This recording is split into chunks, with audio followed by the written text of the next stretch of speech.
أعوذ بالله من الشيطان الرجيم. بسم الله الرحمن الرحيم. الحمد لله الذي أنزل على عبده الكتاب ولم يجعل له عوجا قيما لينذر بأسا شديدا من لدنه ويبشر المؤمنين الذين يعملون الصالحات أن لهم أجرا حسنا ماكثين فيه أبدا وينذر الذين قالوا اتخذ الله ولدا ما لهم به من علم ولا لآبائهم كبرت كلمة تخرج من أفواههم إن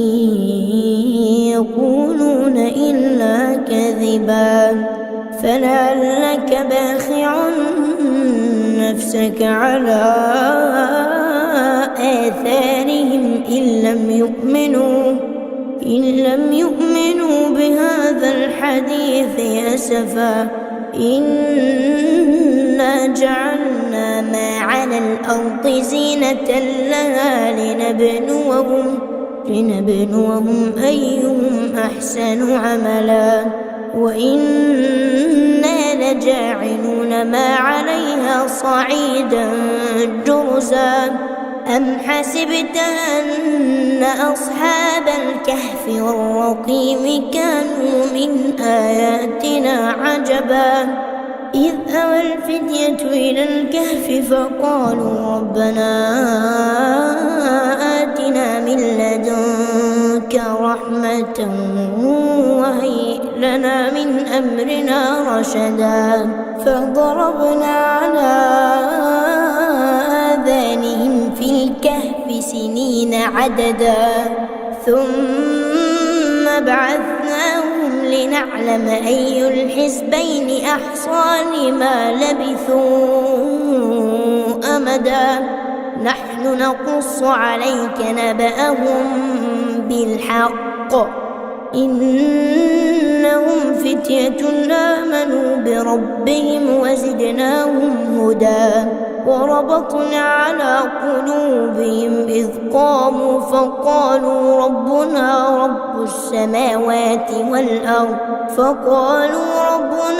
رب السماوات والأرض لن ندعو من دونه إلها لقد قلنا إذا شططا هؤلاء قوم اتخذوا من دونه آلهة لولا يأتون عليهم بسلطان بين فمن أظلم ممن افترى على الله كذبا وإذ اعتزلتموهم وما يعبدون إلا الله فأووا إلى الكهف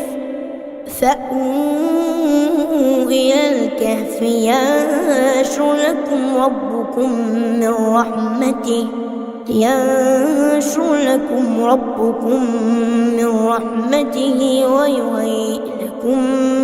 من أمركم مرفقا وترى الشمس إذا طلعت تزاور عن كهفهم ذات اليمين وإذا غربت تقرضهم ذات الشمال وهم في فجوة منه ذلك من آيات الله من يهد الله فهو المهتد ومن يضلل فلا تجد له وليا مرشدا وتحسبهم أيقاظا وهم رقود ونقلبهم ذات اليمين وذات الشمال وكلبهم باسط باسط ذراعيه بالوصيد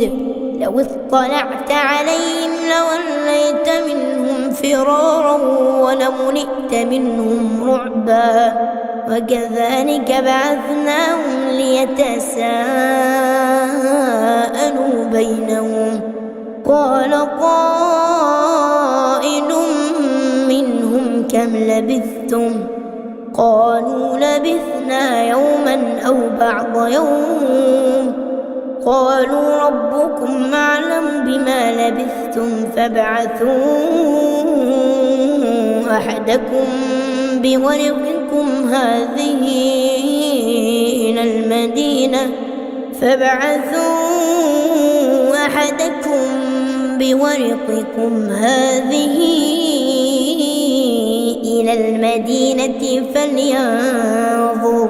فلينظر أيها أزكى طعاما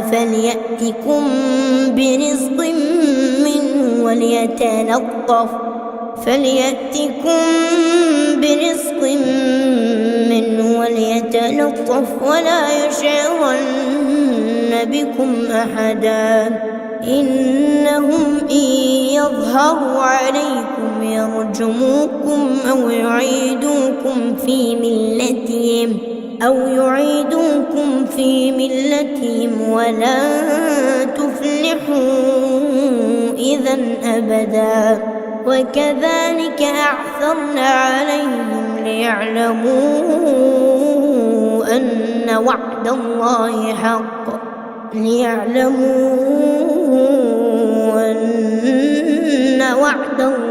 حق وأن الساعة لا ريب فيها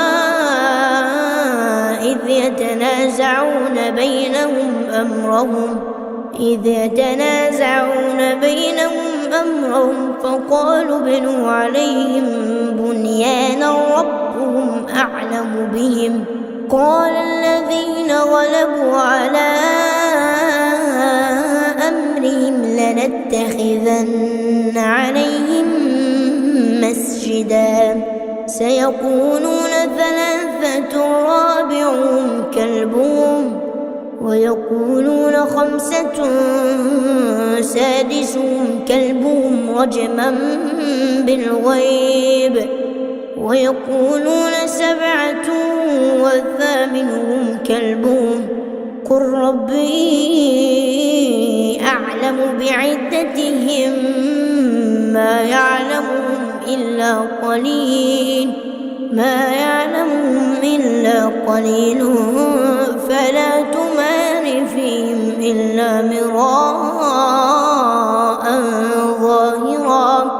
فلا تمار فيهم إلا مراء ظاهرا ولا تستفت فيهم منهم أحدا ولا تقولن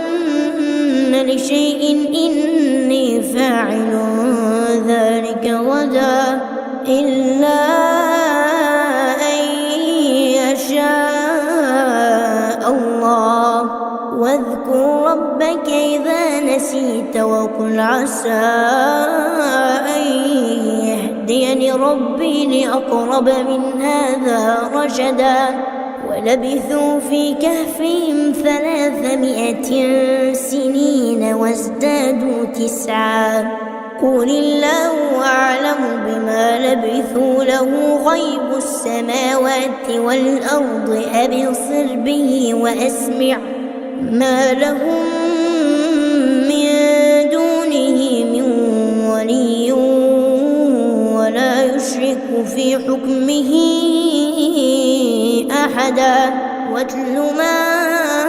أوحي إليك من كتاب ربك لا مبدل لكلماته ولا تجد من دونه ملتحدا واصبر نفسك مع الذين يدعون ربهم بالغداة والعشي يريدون وجهه ولا تعد عيناك عنهم تريد زينة الحياة الدنيا ولا تطع من أغفلنا قلبه عن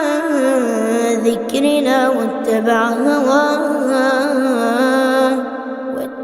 هواه وكان أمره فرطا. وقل الحق من ربكم فمن شاء فليؤمن ومن شاء فليكفر. إنا أعتدنا للظالمين نارا أحاط بهم سرادقها وإن يستغيثوا يغاثوا بماء كالمهل يشوي الوجوه بئس الشراب وساءت مرتفقا. إن الذين آمنوا وعملوا الصالحات إنا لا نضيع أجر من أحسن عملا. أولئك لهم جنات عدن تجري من تحتهم الأنهار يحلون فيها من أساور من ذهب ويلبسون ثيابا خضرا من سندس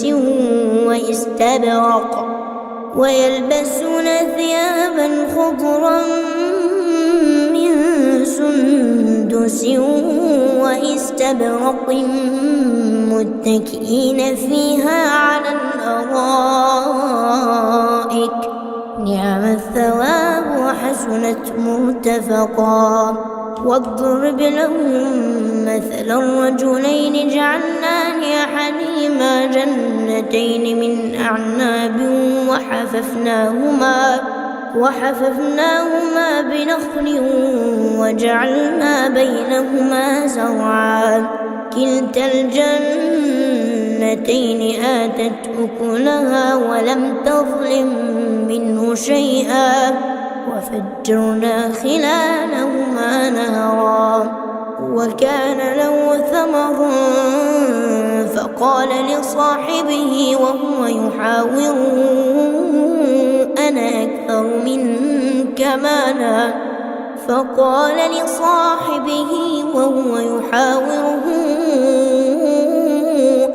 أكثر منك مالا وأعز نفرا. ودخل جنته وهو ظالم لنفسه قال ما أظن أن تبيد هذه أبدا وما أظن الساعة قائمة ولئن رددت إلى ربي لأجدن خيرا منها منقلبا. قال له صاحبه وهو يحاوره أكفرت بالذي خلقك من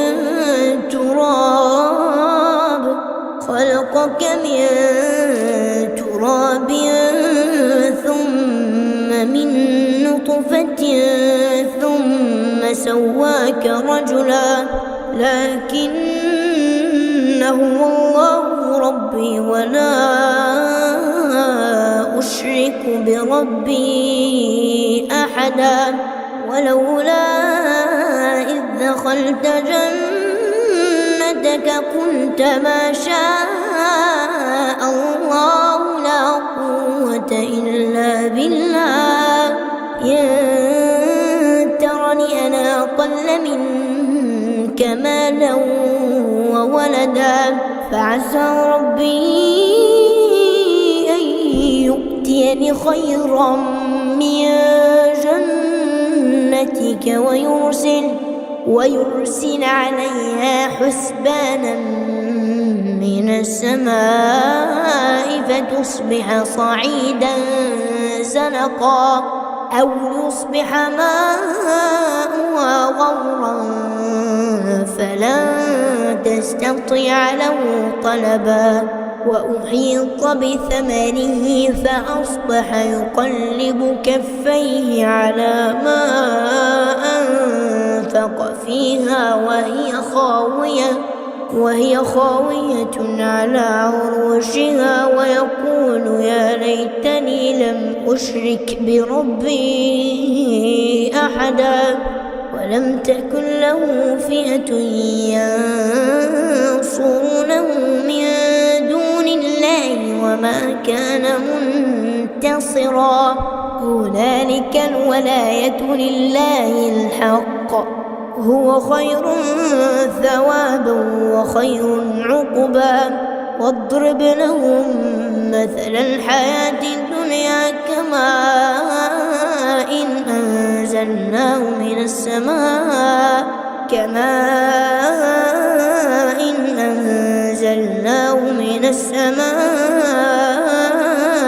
فاختلط به نبات الأرض فأصبح هشيما تذروه الرياح وكان الله على كل شيء مقتدرا المال والبنون زينة الحياة الدنيا والباقيات الصالحات خير عند ربك ثوابا وخير أملا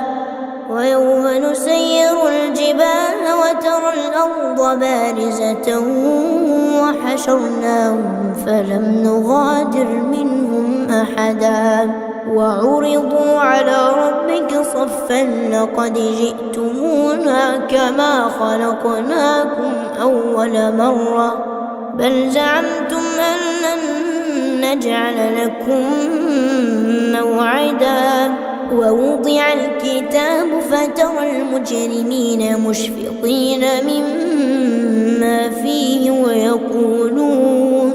ويقولون يا ويلتنا ما لهذا الكتاب لا يغادر صغيرة ولا كبيرة إلا أحصاها ووجدوا ما عملوا حاضرا ولا يظلم ربك أحدا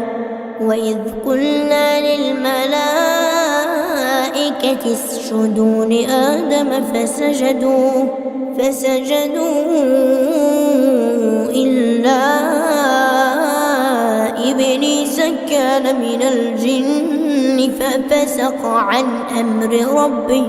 أفتتخذونه وذريته أولياء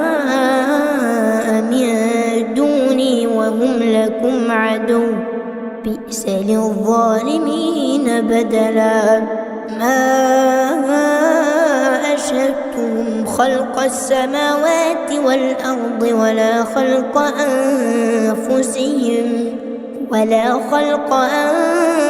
أنفسهم وما كنت متخذ المضلين عضدا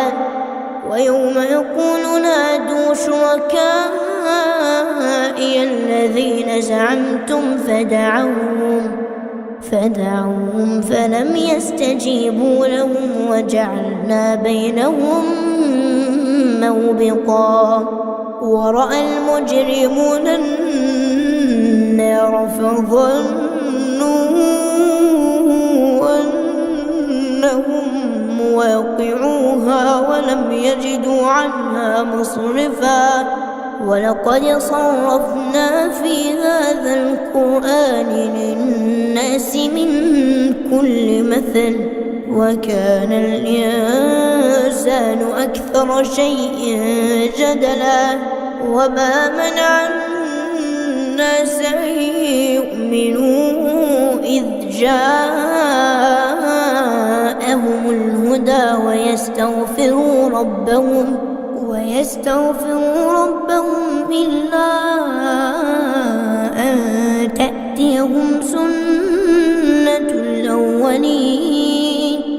إلا أن تأتيهم سنة الأولين أو يأتيهم العذاب قبلا وما نرسل المرسلين إلا مبشرين ومنذرين ويجادل الذين كفروا بالباطل ليدحضوا به الحق واتخذوا آياتي وما أنذروا هزوا ومن أظلم ممن ذكر بآيات ربه فأعرض عنها ونسي ما قدمت يداه إنا جعلنا على قلوبهم أكنة أن يفقهوه وفي آذانهم وقرا وإن تدعوهم إلى الهدى فلن يهتدوا إذا أبدا وربك الغفور ذو الرحمة لو يؤاخذهم بما كسبوا لعجل لهم العذاب بل لهم موعد لن يجدوا من دونه موئلا وتلك القرى أهلكناهم لما ظلموا وجعلنا لمهلكهم موعدا وإذ قال موسى لفتاه لا أبرح حتى أبلغ مجمع البحرين أو أمضي حقبا فلما بلغا مجمع بينهما نسيا حوتهما فاتخذ سبيله في البحر سربا فلما جاوزا قال لفتاه آتنا غداءنا لقد لقينا من سفرنا هذا نصبا قال أرأيت إذ أوينا إلى الصخرة فإني نسيت الحوت وما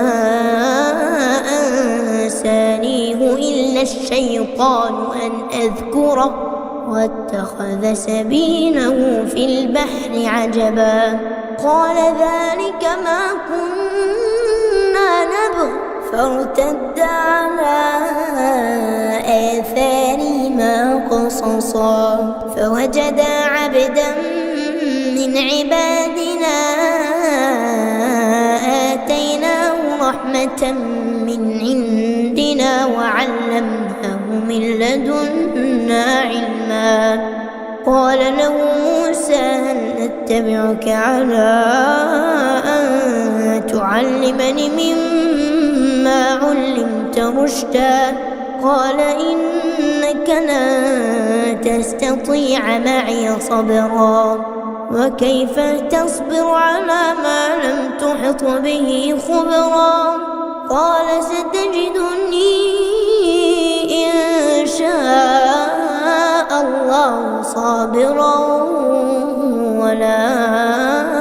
أعصي لك أمرا قال فإن اتبعتني فلا تسألني عن شيء حتى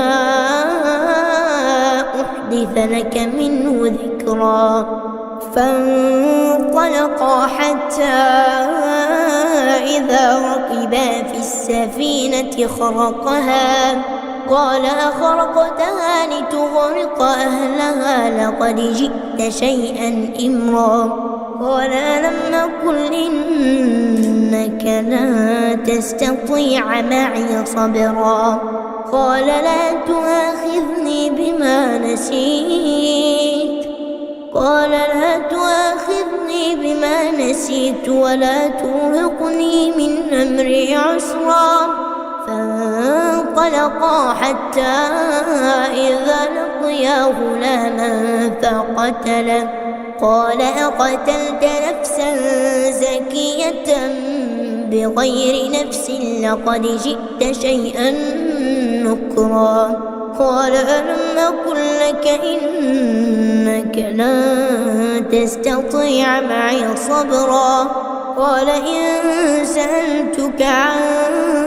شيء بعدها فلا تصاحبني قد بلغت من لدني عذرا فانطلقا حتى إذا أتيا أهل قرية استطعما أهلها فأبوا أن يضيفوهما فوجدا فيها جدارا يريد أن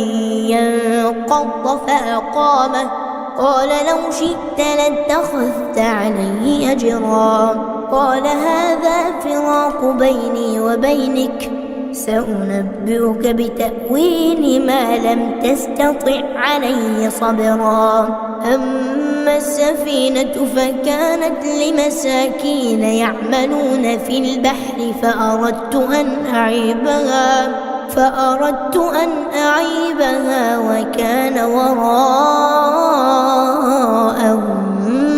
ملك يأخذ كل سفينة غصبا وأما الغلام فكان أبواه مؤمنين فخشينا أن يرهقهما طغيانا وكفرا فأردنا أن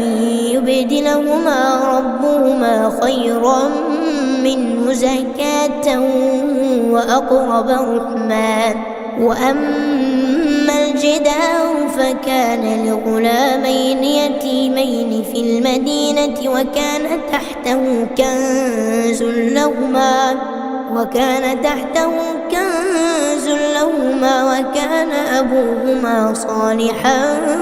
فأراد ربك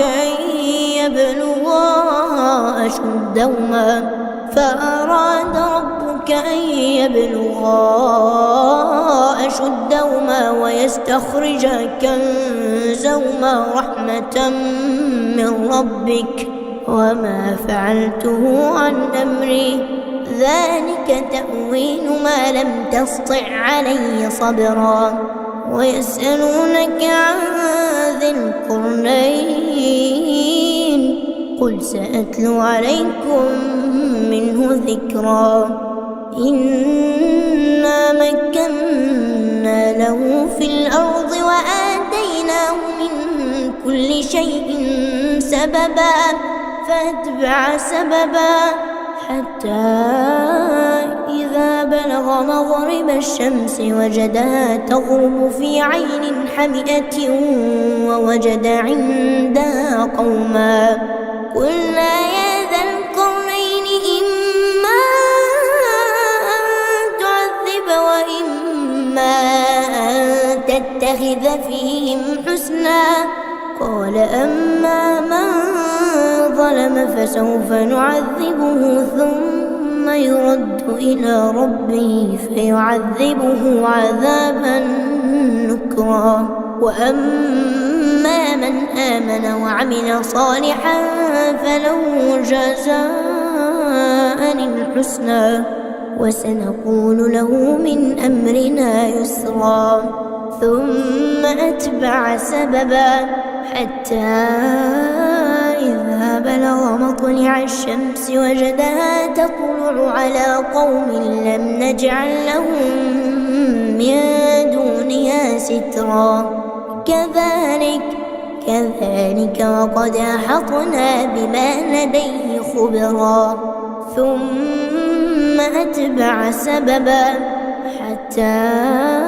إذا بلغ بين السدين وجد من دونهما قوما لا يكادون يفقهون قولا قالوا يا ذا القرنين إن يأجوج ومأجوج مفسدون في الأرض فهل نجعل لك خرجا على أن تجعل بيننا وبينهم سدا قال ما مكني فيه ربي خير فاعينوني بقوة أجعل بينكم وبينهم ردما آتوني زبر الحديد حتى إذا ساوى بين الصدفين قال انفخوا حتى إذا جعله نارا قال آتوني أفرغ عليه قطرا فما استطاعوا أن يظهروه وما استطاعوا له نقبا. قال هذا رحمة من ربي فإذا جاء وعد ربي جعله دكاء وكان وعد ربي حقا. وتركنا بعضهم يومئذ يموج في بعض ونفخ في الصور فجمعناهم جمعا وعرضنا جهنم يومئذ للكافرين عرضا. الذين كانت أعينهم في غطاء عن ذكري وكانوا لا يستطيعون سمعا. أفحسب الذين كفروا أن يتخذوا عبادي من دوني أولياء إنا أعتدنا جهنم للكافرين نزلا. قل هل ننبئكم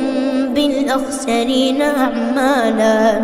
الذين ضل سعيهم في الحياة الدنيا وهم يحسبون أنهم يحسنون صنعا. أولئك الذين كفروا بآيات ربهم ولقائه فحبطت أعمالهم فلا نقيم لهم يوم القيامة وزنا. ذلك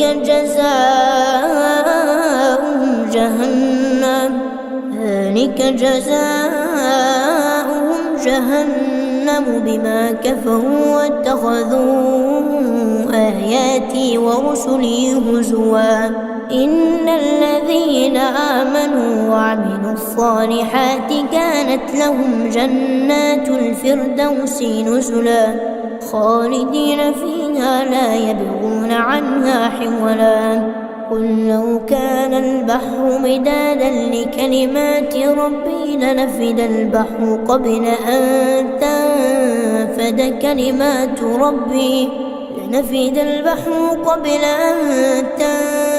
كلمات ربي ولو جئنا بمثله مددا. قل إنما أنا بشر مثلكم يوحى إلي أنما إلهكم إله واحد فمن كان يرجو لقاء ربه فليعمل عملا صالحا ولا يشرك بعبادة ربه أحدا.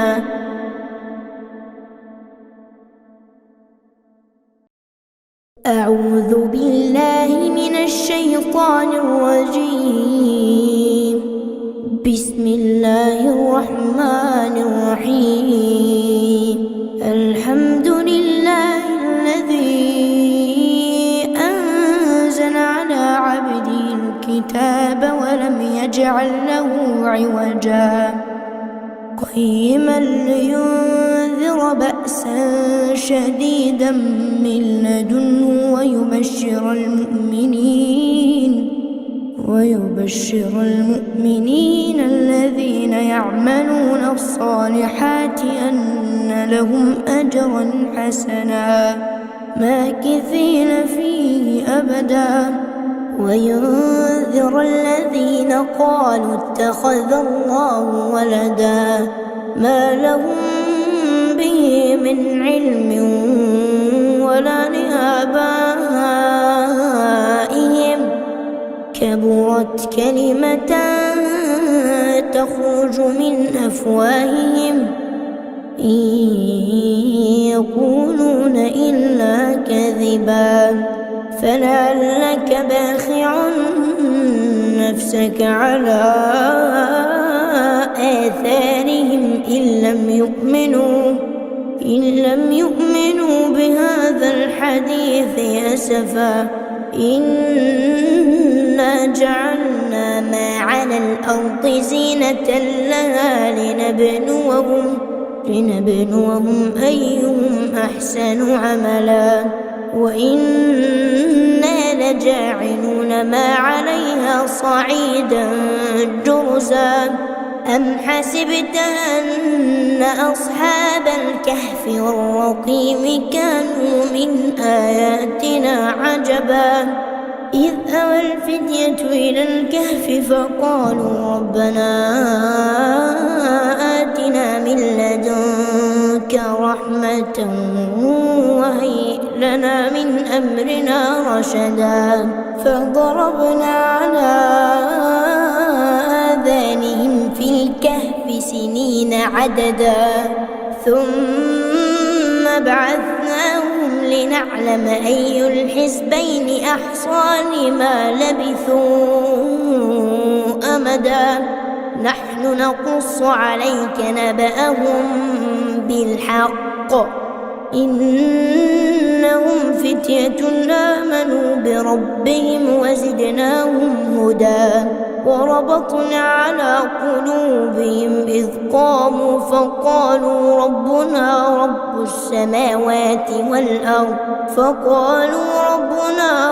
السماوات والأرض لن ندعو من دونه إلها لقد قلنا إذا شططا هؤلاء قوم اتخذوا من دونه آلهة لولا يأتون عليهم بسلطان بين فمن أظلم ممن افترى على الله كذبا وإذ اعتزلتموهم وما يعبدون إلا الله فأووا إلى الكهف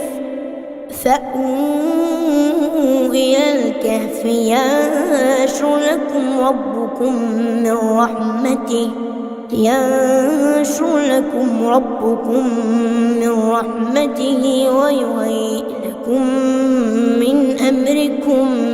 مرفقا وترى الشمس إذا طلعت تزاور عن كهفهم ذات اليمين وإذا غربت تقرضهم ذات الشمال وهم في فجوة منه ذلك من آيات الله من يهد الله فهو المهتد ومن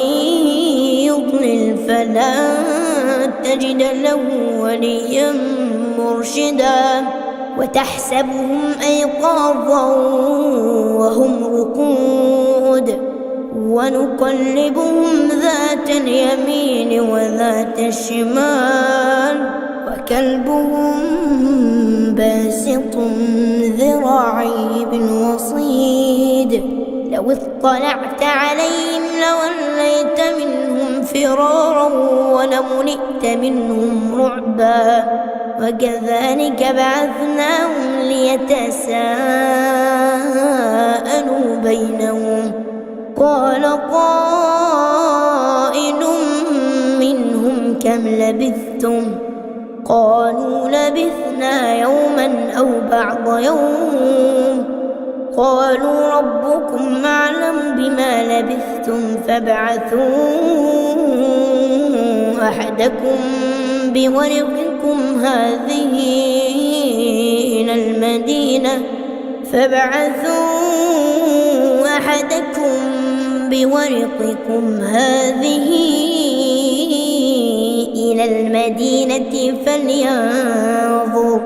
فلينظر أيها أزكى طعاما فليأتكم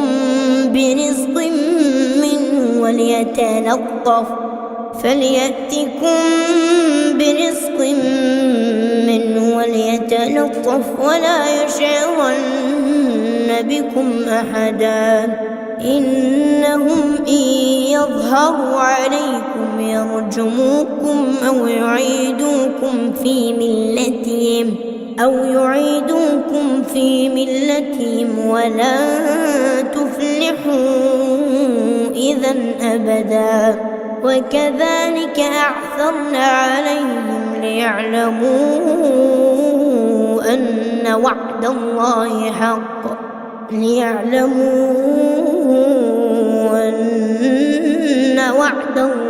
حق وأن الساعة لا ريب فيها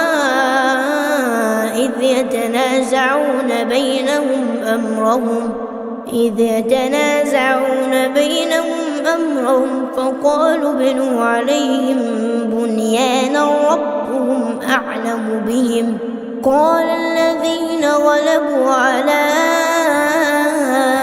أمرهم لنتخذن عليهم مسجدا سيقولون ثلاثة رابعهم كلبهم ويقولون خمسة سادسهم كلبهم رجما بالغيب ويقولون سبعة وثامنهم كلبهم قل ربي أعلم بعدتهم ما يعلمهم إلا قليل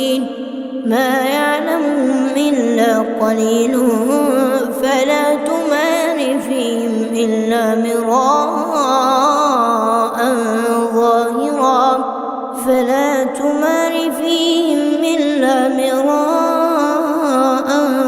ظاهرا ولا تستفت فيهم منهم أحدا ولا تقولن لشيء إني فاعل ذلك غدا إلا أن يشاء الله واذكر ربك إذا نسيت وقل عسى أن يهديني ربي لأقرب من هذا رشدا ولبثوا في كهفهم 300 سنين وازدادوا 9 قل الله أعلم بما لبثوا له غيب السماوات والأرض أبصر به وأسمع ما لهم من دونه من ولي ولا يشرك في حكمه أحدا واتل ما أوحي إليك من كتاب ربك لا مبدل لكلماته ولا تجد من دونه ملتحدا واصبر نفسك مع الذين يدعون ربهم بالغداة والعشي يريدون وجهه ولا تعد عيناك عنهم تريد زينة الحياة الدنيا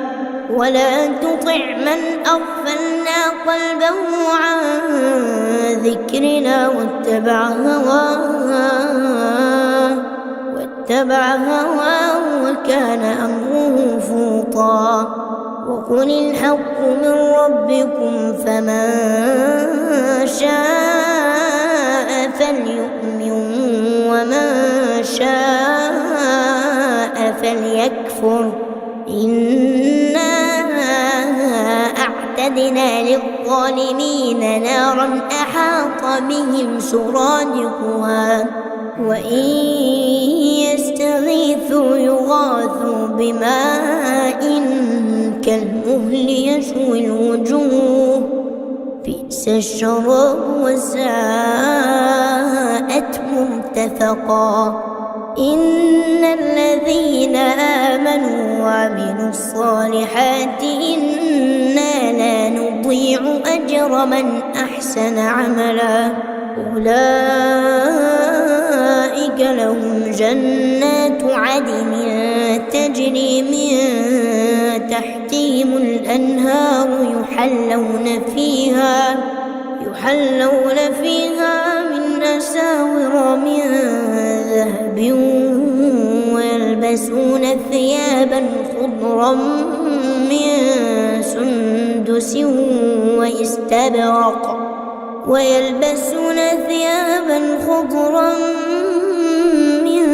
سندس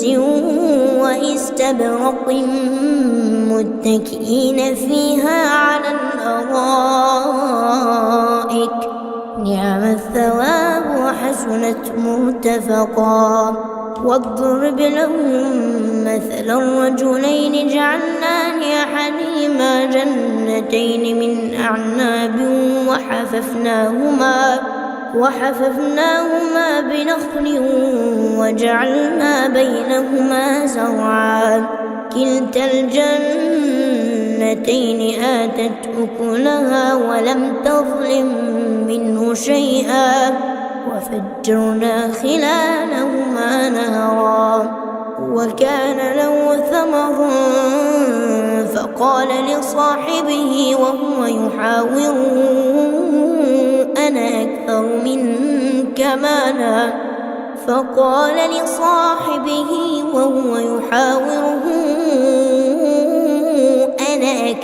منك مالا وأعز نفرا. ودخل جنته وهو ظالم لنفسه قال ما أظن أن تبيد هذه أبدا وما أظن الساعة قائمة ولئن رددت إلى ربي لأجدن خيرا منها منقلبا. قال له صاحبه وهو يحاوره أكفرت بالذي خلقك من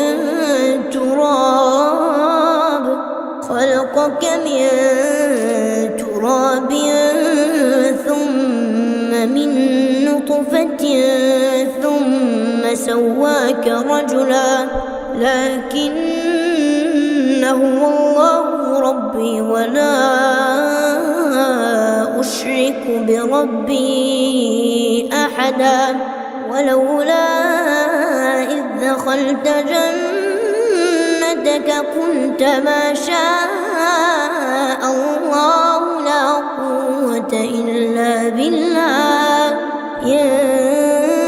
ترني أنا أقل منك مالا وولدا فعسى ربي أن يؤتيني خيرا من جنتك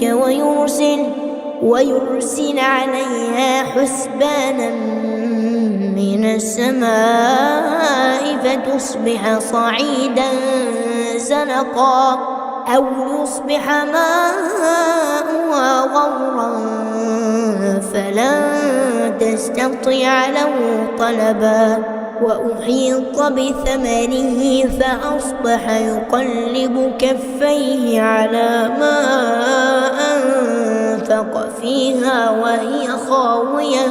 وهي خاوية على عروشها ويقول يا ليتني لم أشرك بربي أحدا. ولم تكن له فئة ينصرونه من دون الله وما كان منتصرا. هنالك الولاية لله الحق هو خير ثوابا وخير عقبا. واضرب لهم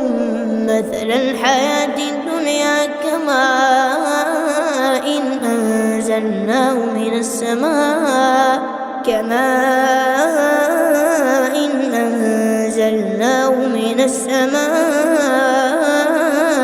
فاختلط به نبات الأرض فأصبح هشيما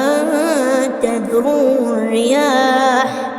وكان الله على كل شيء مقتدرا. المال والبنون زينة الحياة الدنيا والباقيات الصالحات خير عند ربك ثوابا وخير أملا. ويوم نسير الجبال وترى الأرض بارزة وحشرناهم فلم نغادر منهم أحدا وعرضوا على ربك صفا لقد جئتمونا كما خلقناكم أول مرة بل زعمتم أن لن نجعل لكم موعدا ووضع الكتاب فترى المجرمين مشفقين مما فيه ويقولون يا ويلتنا ما لهذا الكتاب لا يغادر صغيرة ولا كبيرة إلا أحصاها ووجدوا ما عملوا حاضرا ولا يظلم ربك أحدا وإذ قلنا للملائكة اسجدوا لآدم فسجدوا إلا إبليس كان من الجن ففسق عن أمر ربه أفتتخذونه وذريته أولياء من دوني وهم لكم عدو بئس للظالمين بدلا ما أشهدتهم خلق السماوات والأرض ولا خلق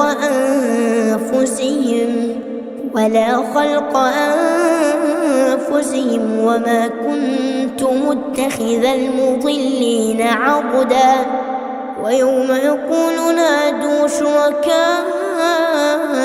الذين زعمتم فدعوهم فلم يستجيبوا لهم وجعلنا بينهم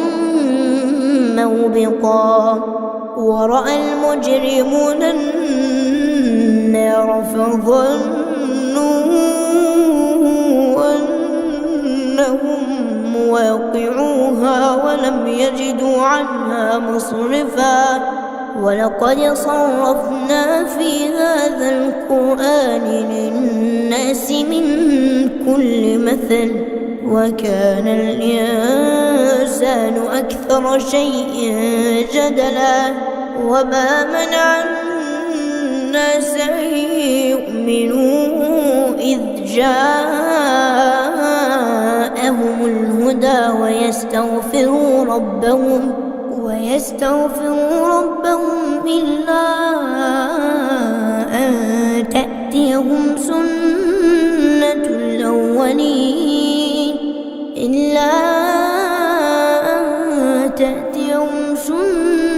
الأولين أو يأتيهم العذاب قبلا وما نرسل المرسلين إلا مبشرين ومنذرين ويجادل الذين كفروا بالباطل ليدحضوا به الحق واتخذوا آياتي وما أنذروا هزوا ومن أظلم ممن ذكر بآيات ربه فأعرض عنها ونسي ما قدمت يداه إنا جعلنا على قلوبهم أكنة أن يفقهوه وفي آذانهم وقرا وإن تدعوهم إلى الهدى فلن يهتدوا إذا أبدا وربك الغفور ذو الرحمة لو يؤاخذهم بما كسبوا لعجل لهم العذاب بل لهم موعد لن يجدوا من دونه موئلا وتلك القرى أهلكناهم لما ظلموا وجعلنا لمهلكهم موعدا وإذ قال موسى لفتاه لا أبرح حتى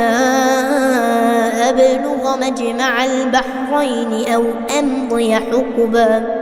فلما فلما بلغا مجمع بينهما نسيا حوتهما فاتخذ سبيله في البحر سربا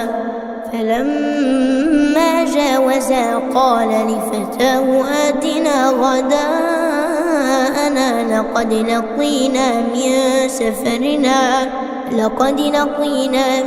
سفرنا هذا نصبا قال أرأيت إذ أوينا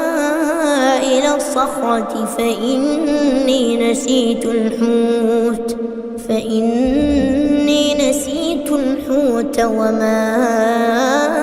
أنسانيه إلا الشيطان أن أذكره واتخذ سبيله في البحر عجبا قال ذلك ما كنا نبغ فارتدا على آثارهما قصصا فوجدا عبدا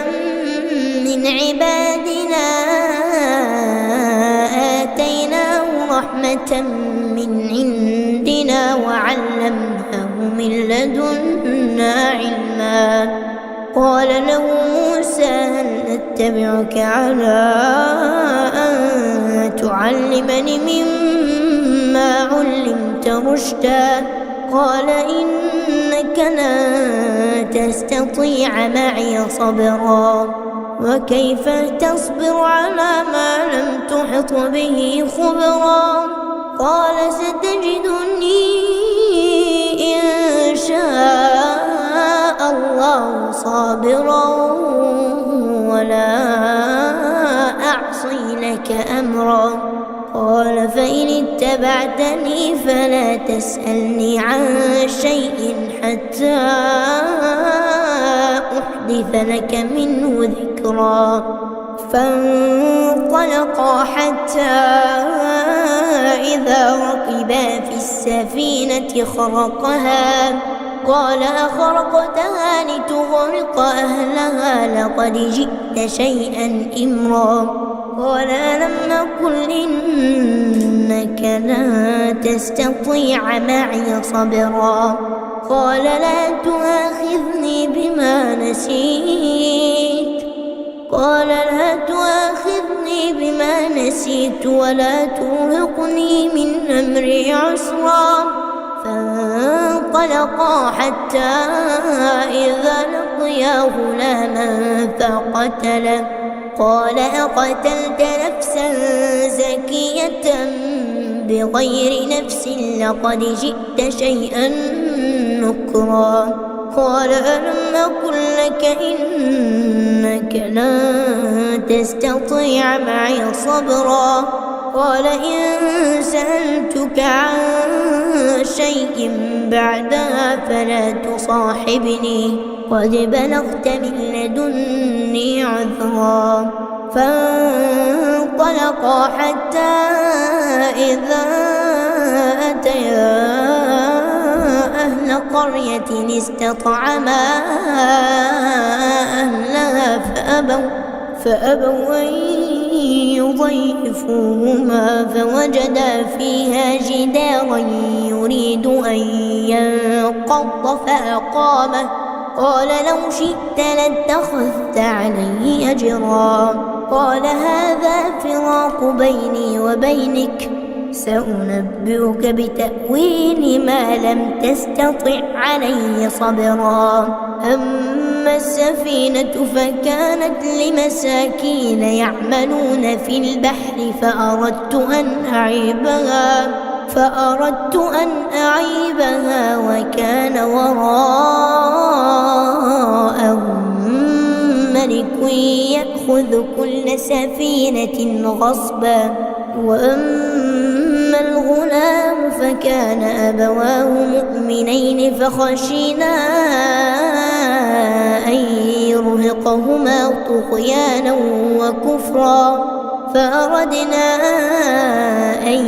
يبدلهما ربهما خيرا منه زكاة وأقرب رحما وأما الجدار فكان لغلامين يتيمين في المدينة وكان تحته كنز لهما وكان أبوهما صالحا فأراد ربك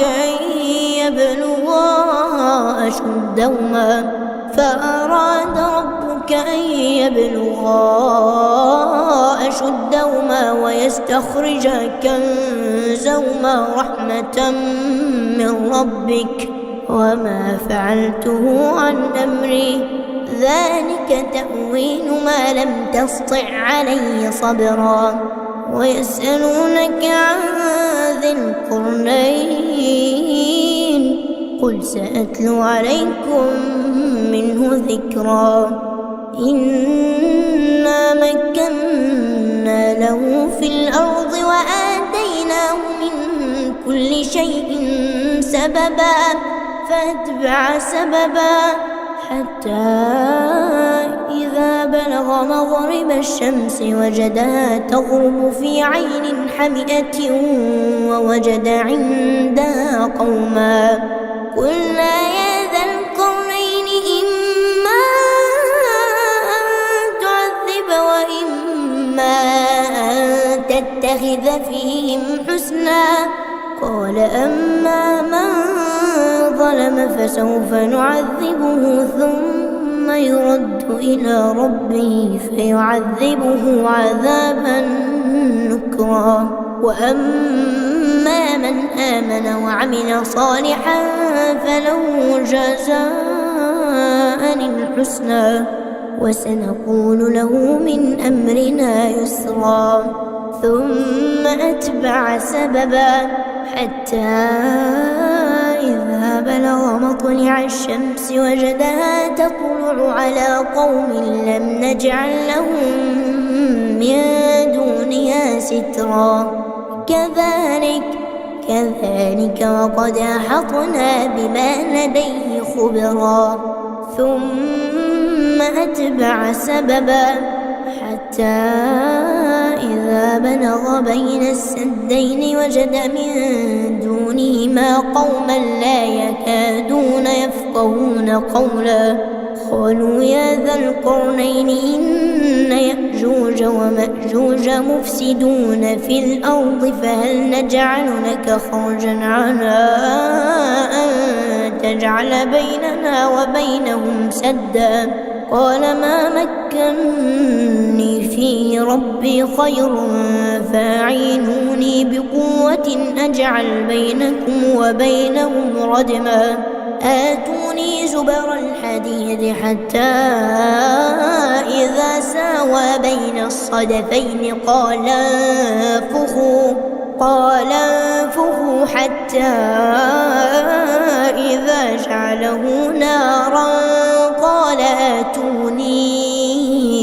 أفرغ عليه قطرا فما استطاعوا أن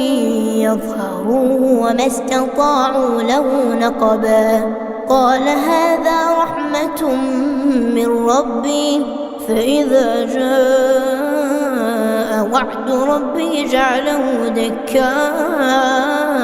وكان وعد ربي حقا وتركنا بعضهم يومئذ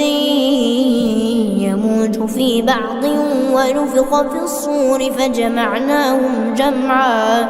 وعرضنا جهنم يومئذ للكافرين عرضا الذين كانت أعينهم في غطاء عن ذكري وكانوا لا يستطيعون سمعا أفحسب الذين كفروا أن يتخذوا عبادي من دوني أولياء إنا أعتدنا جهنم للكافرين نزلا قل هل ننبئكم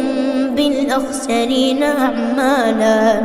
الذين ضل سعيهم في الحياة الدنيا وهم يحسبون أنهم يحسنون صنعا أولئك الذين كفروا بآيات ربهم ولقائه فحبطت أعمالهم فلا نقيم لهم يوم القيامة وزنا ذلك جزاؤهم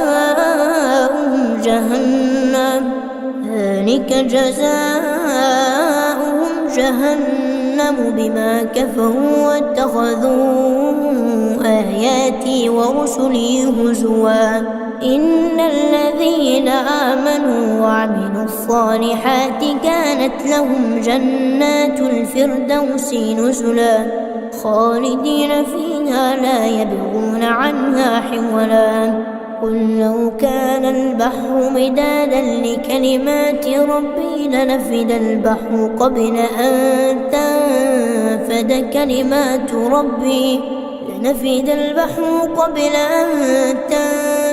كلمات ربي ولو جئنا بمثله مددا قل إنما أنا بشر مثلكم يوحى إلي أنما إلهكم إله واحد فمن كان يرجو لقاء ربه فليعمل عملا صالحا ولا يشرك بعبادة ربه أحدا.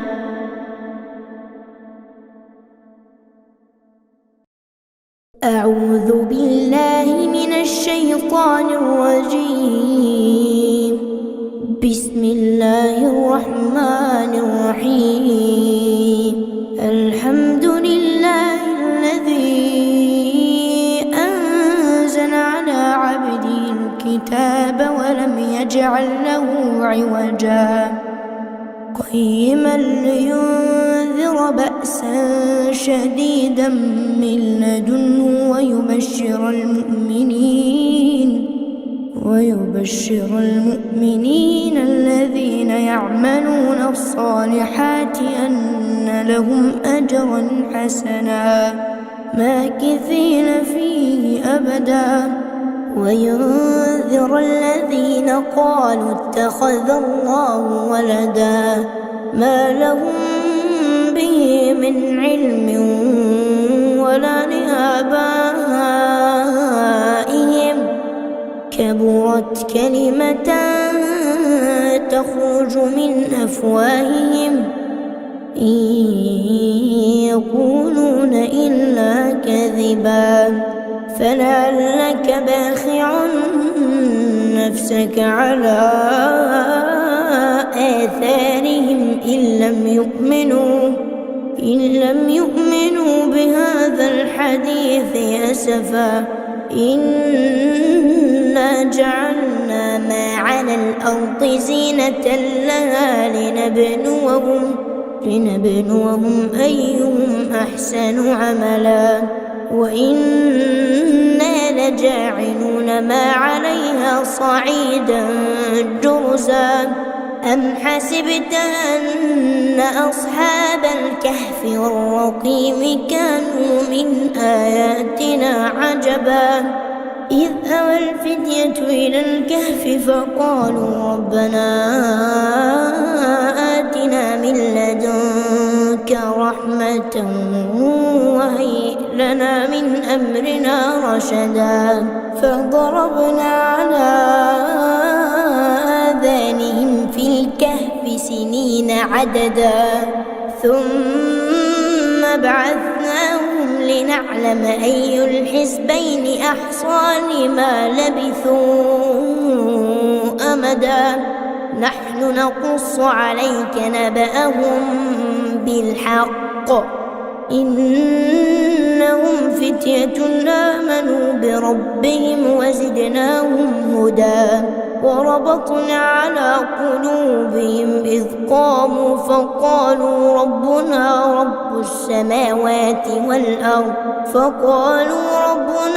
رب رب السماوات والأرض لن ندعو من دونه إلها لقد قلنا إذا شططا هؤلاء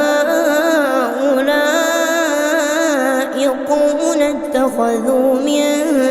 دونه آلهة لولا يأتون عليهم بسلطان بين فمن أظلم ممن افترى على الله كذبا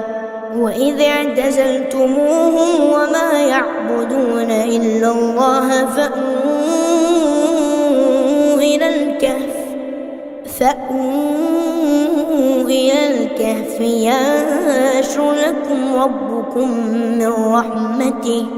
ينشر لكم ربكم من رحمته ويهيئ لكم من أمركم مرفقا وترى الشمس إذا طلعت تزاور عن كهفهم ذات اليمين وإذا غربت تقرضهم ذات الشمال وهم في فجوة منه ذلك من آيات الله من يهد الله فهو المهتد ومن يضلل فلن تجد له وليا مرشدا وتحسبهم أيقاظا وهم رقود ونقلبهم ذات اليمين وذات الشمال وكلبهم باسط ذراعيه بالوصيد لو اطلعت عليهم لوليت منهم فرارا ولملئت منهم رعبا وكذلك بعثناهم ليتساءلوا بينهم قال قائل منهم كم لبثتم قالوا لبثنا يوما أو بعض يوم قالوا ربكم أعلم بما لبثتم فابعثوا أحدكم بورقكم هذه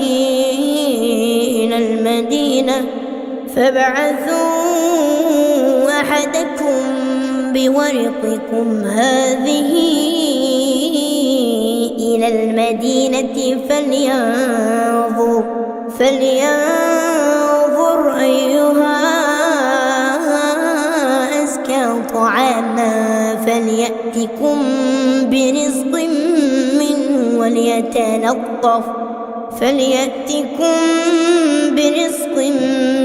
منه وليتلطف ولا يشعرن بكم أحدا إنهم إن يظهروا عليكم يرجموكم أو يعيدوكم في ملتهم ولا تفلحوا إذا أبدا وكذلك أعثرنا عليهم ليعلموا أن وعد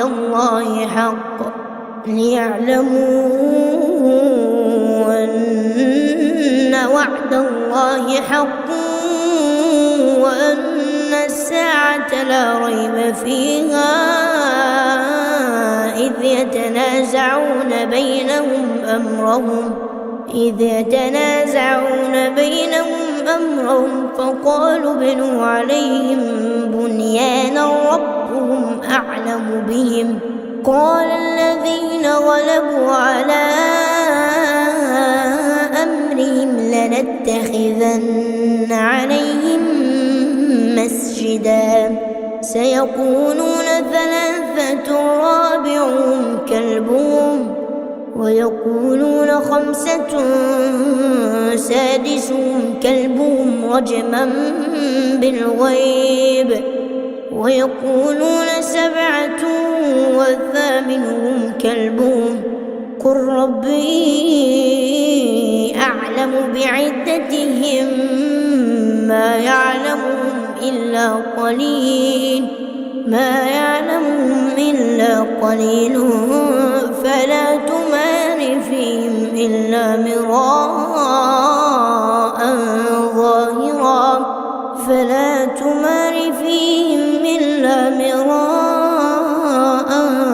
ظاهرا ولا تستفت فيهم منهم أحدا ولا تقولن لشيء إني فاعل ذلك غدا إلا أن يشاء الله واذكر ربك إذا نسيت وقل عسى أن يهديني ربي لأقرب من هذا رشدا ولبثوا في كهفهم 300 سنين وازدادوا 9 قل الله أعلم بما لبثوا له غيب السماوات والأرض أبصر به وأسمع ما لهم من دونه من ولي ولا يشرك في حكمه أحدا واتل ما أوحي إليك من كتاب ربك لا مبدل لكلماته ولا تجد من دونه ملتحدا واصبر نفسك مع الذين يدعون ربهم بالغداة والعشي يريدون وجهه ولا تعد عيناك عنهم تريد زينة الحياة الدنيا ولا تطع من أغفلنا قلبه عن ذكرنا واتبع هواه وكان أمره فوطا وقل الحق من ربكم فمن شاء فليؤمن ومن شاء فليكفر إنا أعتدنا للظالمين نارا أحاط بهم سرادقها وإن يستغيثوا يغاثوا بماء كالمهل يشوي الوجوه بئس الشراب وساءت مرتفقا إن الذين آمنوا وعملوا الصالحات إنا لا نضيع أجر من أحسن عملا أولئك لهم جنات عدن تجري من تحتهم الأنهار يحلون فيها من أساور من ذهب ويلبسون ثيابا خضرا من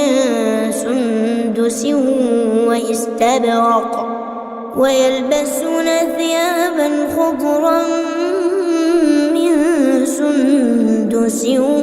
واستبرق متكئين فيها على الأرائك نعم الثواب وحسنت مرتفقا واضرب لهم مثلا رجلين جعلنا لأحدهما جنتين من أعناب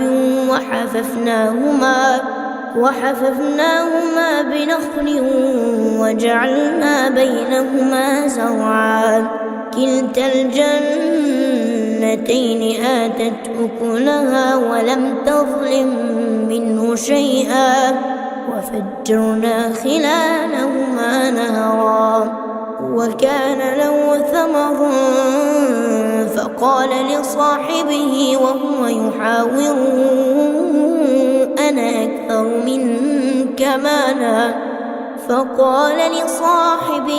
وهو يحاوره أنا أكثر منك مالا وأعز نفرا ودخل جنته وهو ظالم لنفسه قال ما أظن أن تبيد هذه أبدا وما أظن الساعة قائمة ولئن رددت إلى ربي لأجدن خيرا منها منقلبا. قال له صاحبه وهو يحاوره أكفرت بالذي خلقك من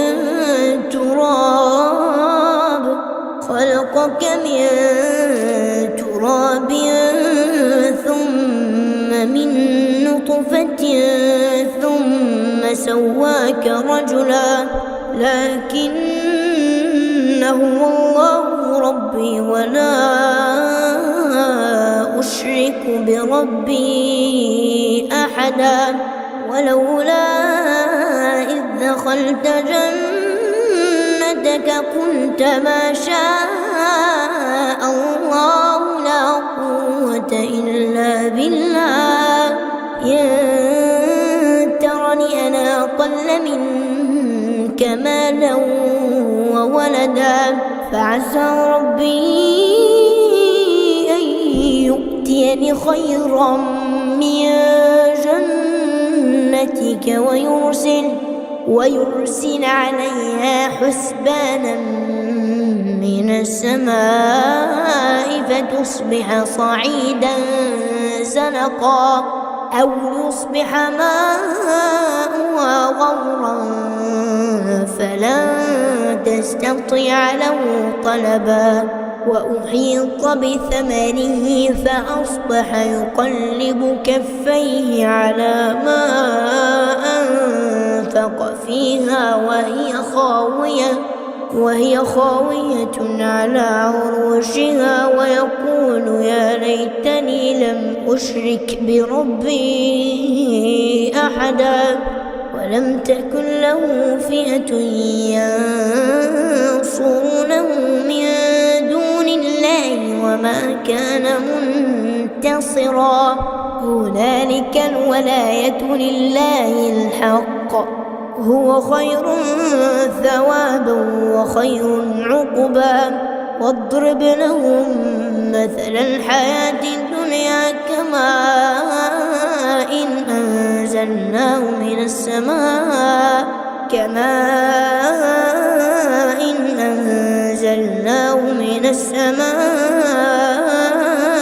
فاختلط به نبات الأرض فأصبح هشيما تذروه الرياح وكان الله على كل شيء مقتدرا. المال والبنون زينة الحياة الدنيا والباقيات الصالحات خير عند ربك ثوابا وخير أملا. ويوم نسير الجبال وترى الأرض بارزة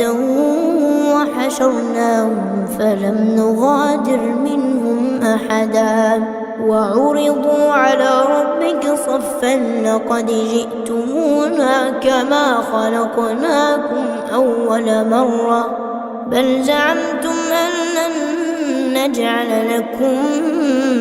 موعدا. ووضع الكتاب فترى المجرمين مشفقين مما فيه ويقولون يا ويلتنا ما لهذا الكتاب لا يغادر صغيرة ولا كبيرة إلا أحصاها ووجدوا ما عملوا حاضرا ولا يظلم ربك أحدا. وإذ قلنا للملائكة اسجدوا لآدم فسجدوا إلا إبليس كان من الجن ففسق عن أمر ربه أفتتخذونه وذريته أولياء من دوني وهم لكم عدو بئس بئس للظالمين بدلا ما أشهدتهم خلق السماوات والأرض ولا خلق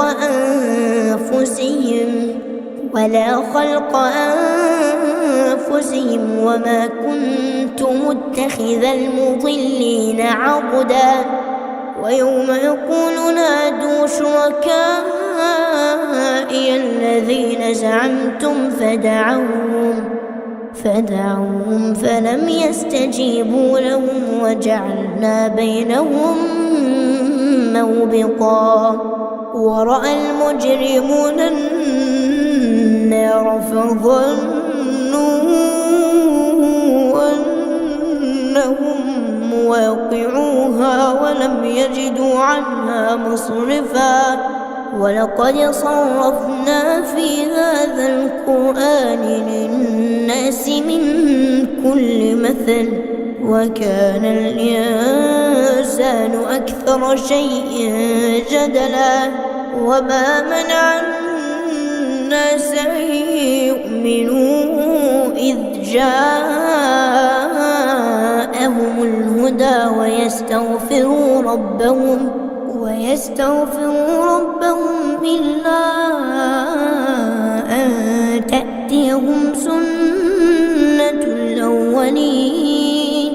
إلا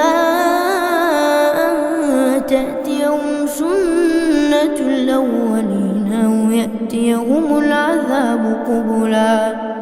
وما نرسل المرسلين إلا مبشرين ومنذرين ويجادل الذين كفروا بالباطل ليدحضوا به الحق واتخذوا آياتي وما أنذروا هزوا ومن أظلم ممن ذكر بآيات ربه فأعرض عنها ونسي ما قدمت يداه إنا جعلنا على قلوبهم أكنة أن يفقهوه وفي آذانهم وقرا وإن تدعوهم إلى الهدى فلن يهتدوا إذا أبدا وربك الغفور ذو الرحمة لو يؤاخذهم بما كسبوا لعجل لهم العذاب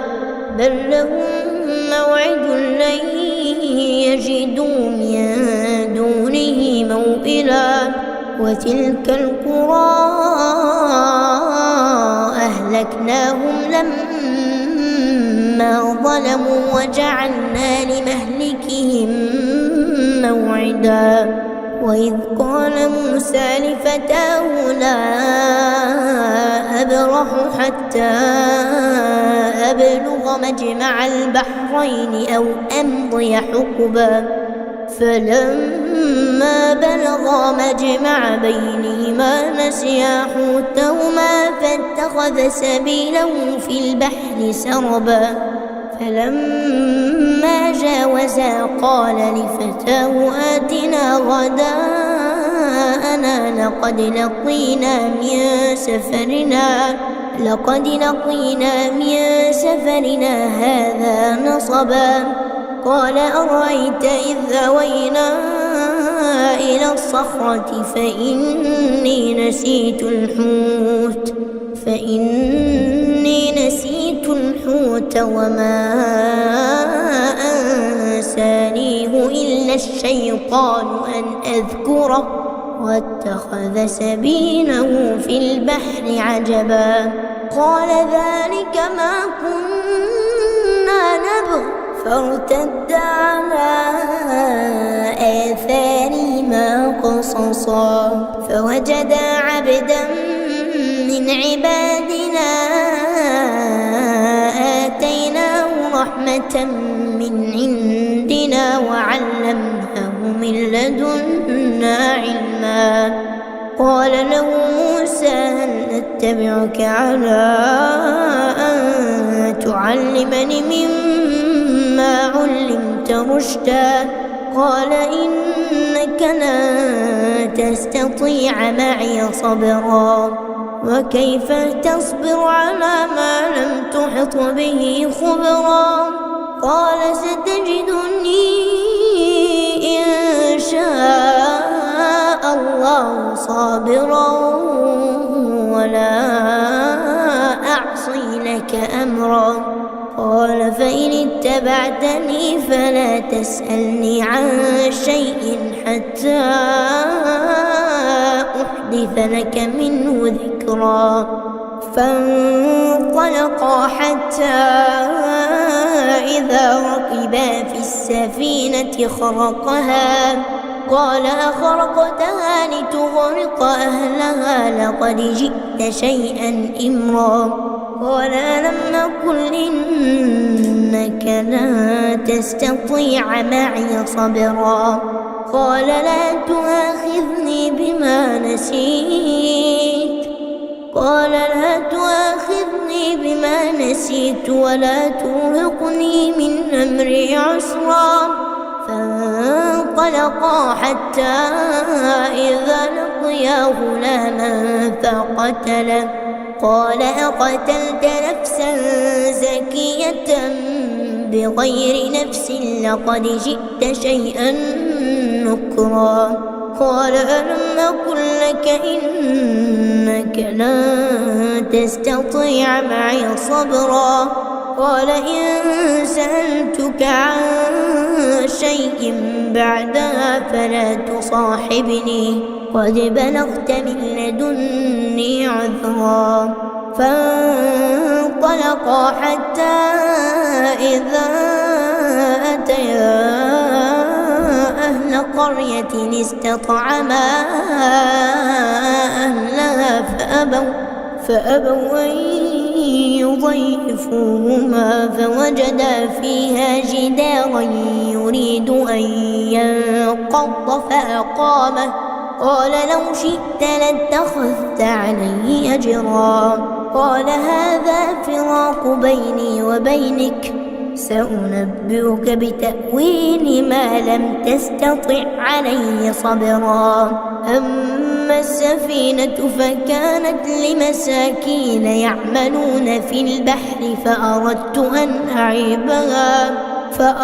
أن أعيبها وكان وراءهم ملك يأخذ كل سفينة غصبا وأما الغلام فكان أبواه مؤمنين فخشينا أن يرهقهما طغيانا وكفرا فأردنا أن يبدلهما ربهما خيرا منه زكاة وأقرب رحما وأما الجدار فكان لغلامين يتيمين في المدينة وكان تحته كنز لهما وكان أبوهما صالحا فأراد ربك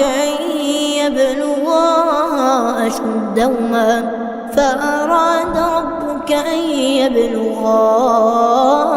أشدهما ويستخرجا كنزهما رحمة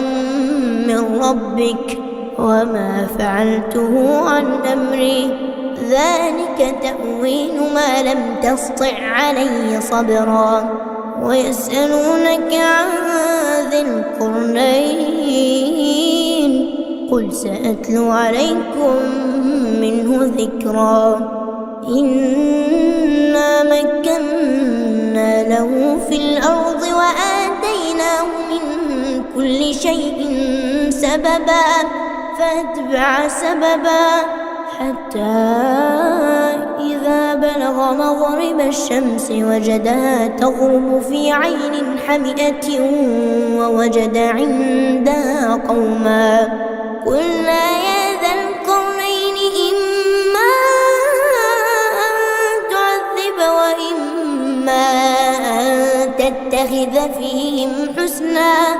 قال أما من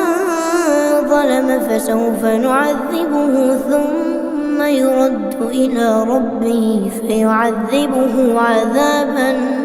نكرا. وأما من آمن وعمل صالحا فله جزاء الحسنى وسنقول له من أمرنا يسرا. ثم أتبع سببا حتى إذا بلغ مطلع الشمس وجدها تطلع على قوم لم نجعل لهم من دونها سترا. كذلك وقد أحطنا بما لديه خبرا. ثم أتبع سببا حتى إذا بلغ بين السدين وجد من دونهما قوما لا يكادون يفقهون قولا. قالوا يا ذا القرنين إن يأجوج ومأجوج مفسدون في الأرض فهل نجعل لك خرجا على أن تجعل بيننا وبينهم سدا؟ قال ما مكني فيه ربي خير فاعينوني بقوة أجعل بينكم وبينهم ردما. آتوني زبر الحديد حتى إذا ساوى بين الصدفين قال انفخوا حتى إذا جعله نارا قال آتوني أفرغ عليه قطرا. فما استطاعوا أن يظهروه وما استطاعوا له نقبا. قال هذا رحمة من ربي فإذا جاء وعد ربي جعله دكاء وكان وعد ربي حقا. وتركنا بعضهم يومئذ يموج في بعض ونفخ في الصور فجمعناهم جمعا. وعرضنا جهنم يومئذ للكافرين عرضا. الذين كانت أعينهم في غطاء عن ذكري وكانوا لا يستطيعون سمعا. أفحسب الذين كفروا أن يتخذوا عبادي من دوني أولياء إنا أعتدنا جهنم للكافرين نزلا. قل هل ننبئكم بالأخسرين أعمالا؟ الذين ضل سعيهم في الحياة الدنيا وهم يحسبون أنهم يحسنون صنعا. أولئك الذين كفروا بآيات ربهم ولقائه فحبطت أعمالهم فلا نقيم لهم يوم القيامة وزنا. ذلك جزاؤهم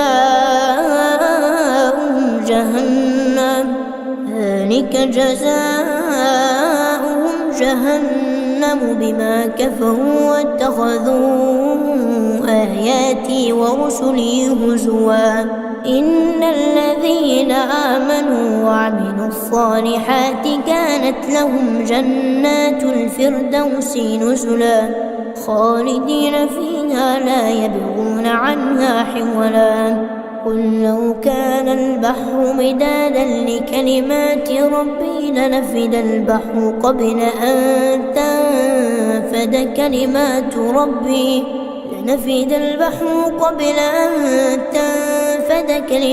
ربي ولو جئنا بمثله مددا. قل إنما أنا بشر مثلكم يوحى إلي أنما إلهكم إله واحد فمن كان يرجو لقاء ربه فليعمل عملا صالحا فليعمل عملا صالحا ولا يشرك بعبادة ربه أحدا.